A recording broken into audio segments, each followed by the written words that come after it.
The question is, what does it feel like having practiced for 50 years, and how does it affect me, or something like that. If somebody comes to me and asks me about I very often say, what do you think a landscape architect is or does?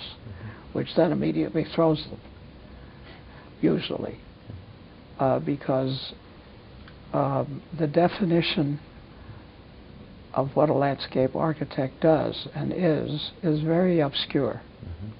And it's very ambiguous, I think. I think it ought to be kept that way, because it's a rather indefinable profession, which makes me happy. It's like saying, what is a painter? Well, what is a painter? A painter makes paintings. And what is a landscape architect? He makes places. Or he maybe doesn't make places. Maybe he preserves places. Or maybe he doesn't preserve places. Maybe he makes streets. And if he doesn't make streets only, then what else does he do? Well, maybe he makes parks. And if he doesn't make parks, what else does he do? Well, maybe he writes about it.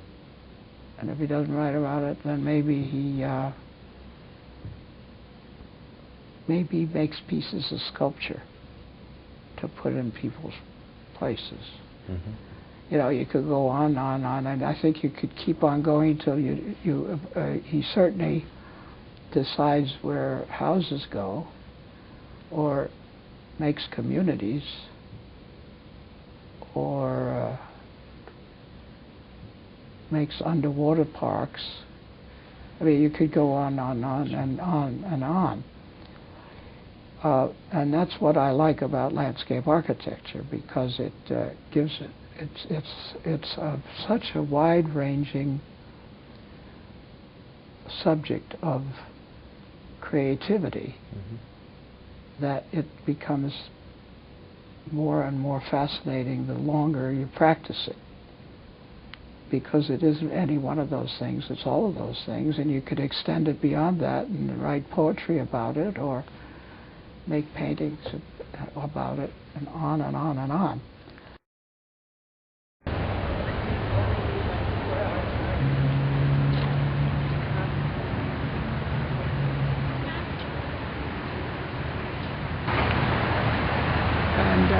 To think that in my own lifetime those things can get that big, it's just wonderful.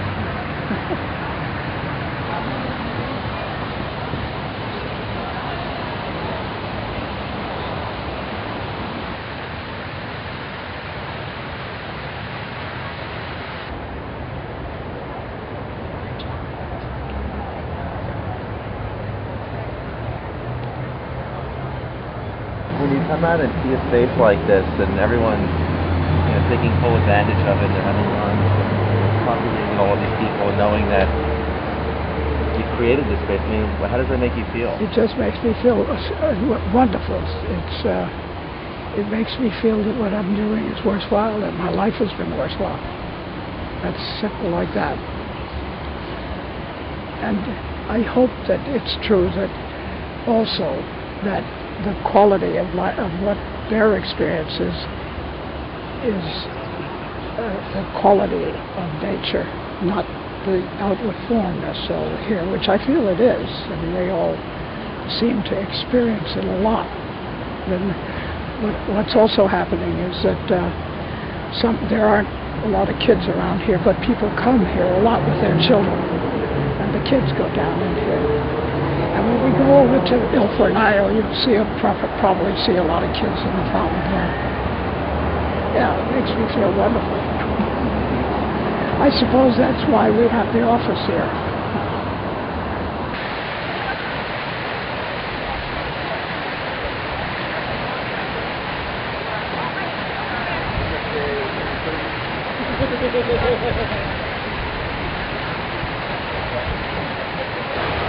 The theme here, of course, is, again, not to copy nature, But the quality of these waters have a lot to do with what happens up in the Sierra. The way the water runs, and especially the sound. When we walk through this, which we will do later, you'll hear that there's a musical quality. There's a point-counterpoint to the sound in different areas as you go around here. And that's an essential part of it.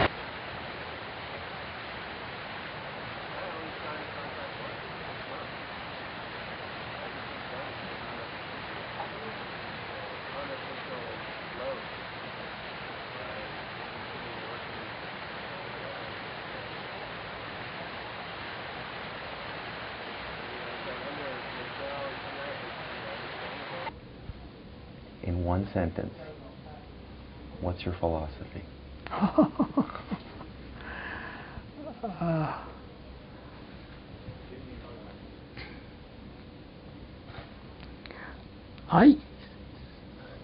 I guess I only have one philosophy, and that is that to combine as much as possible life with work. And by work I mean creativity. And that if you can combine the two, it seems to me that that would end up being my philosophy, particularly if you could include within the work that you do a remarkable contact with people of all types of creativity to help your life along. That's great. Thank you. Okay. Nobody ever asked me that one.